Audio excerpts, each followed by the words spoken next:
সুন্দর করে তুলবো আর কিছু সুন্দর করে তুলবো না।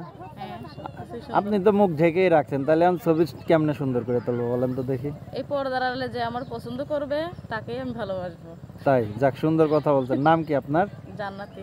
জান্নাতি, নামও তো সুন্দর, জান্নাতি, জান্নাত হ্যাঁ নাকি? আল্লাহর বেহেশতের ভিতর তো একটা জান্নাতের নাম নাকি? হ্যাঁ। যাক ভালো। বাচ্চা কাচ্চা কয়জন? বিয়েই তো হয় নাই ভাই, বাচ্চা ও এখনো বিয়েই হয় নাই? না না, বিয়ে হয় আচ্ছা, তাহলে তো বেশি কথা কয়ে ফেলছি নাকি? হ্যাঁ। তা কি বিয়ে শাদী করবেন নাকি? বিয়ে শাদী অবশ্যই করব। যে মানুষ মনে করে যে জীবন সঙ্গী হবে, পাশে থাকবে, বিয়ে শাদী তো করতেই হবে। কেমন সেই মানুষটা, কেমন দরকার সেই আপনার? মানুষটা মনে করো কামাই করে যদি পাশে থেকে চলাইতে পারে, পর্দার আড়ালে রেখে ভালোভাবে, তো বিয়ে শাদী করব। আপনার দেশের বাড়ি কই? দেশের বাড়ি তো রাজশাহীতে। রাজশাহীতে। হ্যাঁ। যাক ভালো। এখন আপনি কি চাচ্ছেন প্রতিবেদনে? আমি চাচ্ছি, আমার মাটা অসুস্থ, আর আমার একটা ছোট বোন আছে, আর আমি, বাবা নেই। আর প্রতিবেদনে আসছি সমস্যায় পইরা, তো মানুষের পাশে থাকে এরকম একটা ভালো মানুষ পাইলে, প্রবাসী হোক দেশের বাইরে, এরকম হইলেও আমি মনে করি জীবনসঙ্গী করব। সে যদি আমার সুখে রাখতে পারে। আর আমি টেলারের দোকানে কাম করি, সেলাই কাজ জানি। প্রবাসী ছেলে বিয়ে করে কি জীবনটা শেষ করবেন? কি করব ভাই, প্রবাসী ছেলেরা বউরে সুখে রাখতে পারে, আর বউরে কাজ করে খেতে দেয় না।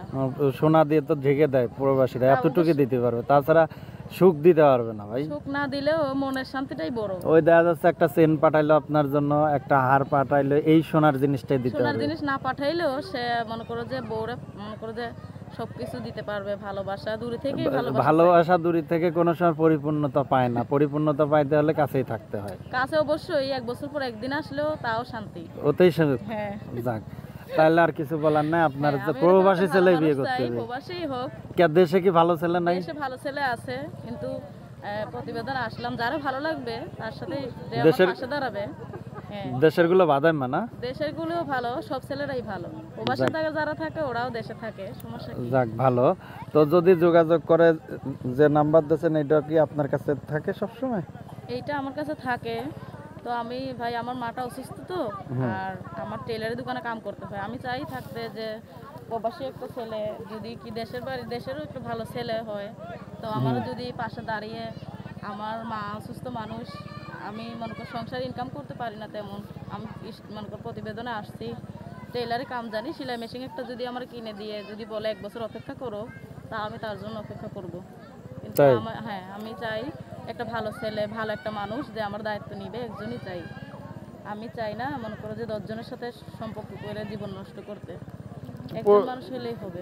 দেখা যাচ্ছে যে প্রবাসী ছেলেরা তো সারা জীবন প্রবাসেই থাকবে, ওই আশায় আশায় বুক বাঁধতে হবে, তাছাড়া তো কিছু প্রবাসে না। থাকলেও আমি মনে করো যে আমার পাশে যদি থাকে, আমি যদি সুখে থাকতে পারি তার দ্বারায়, আর আমি যদি বাসায় বসে পর্দায় থেকে নামাজ পড়ি 5 ওয়াক্ত থেকে যদি কাজ কাম করে চলতে পারি, আমি সেলাই কাজ জানি, আমার একটা মেশিন কিনে দিলে আমি কাজ করতে পারবো। আচ্ছা, নাম্বারটা হলো এটা না, 12 লাস্টে? হ্যাঁ হ্যাঁ।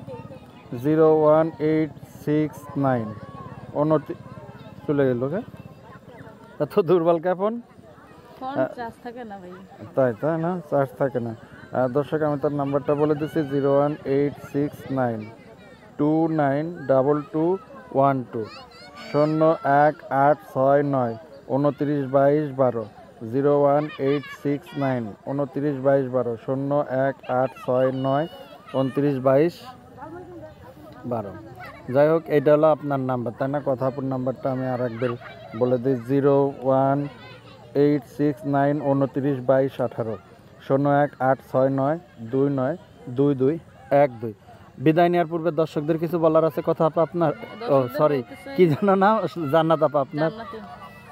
দর্শকদের বলতে চাই যে মনে করো সময় নষ্ট করে কথা বলে লাভ নাই, যদিও পাশে থাকতে হয়, তাহলে মনে করো হেল্প কইরা যদি পাশে থাকেন, সম্পর্ক রাখেন, তো বিশ্বাস রাখবো অবশ্যই, কারোর সাথে কোনোদিন বেইমানিও করবো না, আপনারাও বেইমানি করবেন না।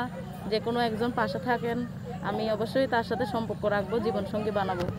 আর আমি টেলারি কাম জানি, আর আমি চাই আমারও যদি একটা মেশিন কিনে দেয়, সে যদি বলে 1 বছর পরও আসবো।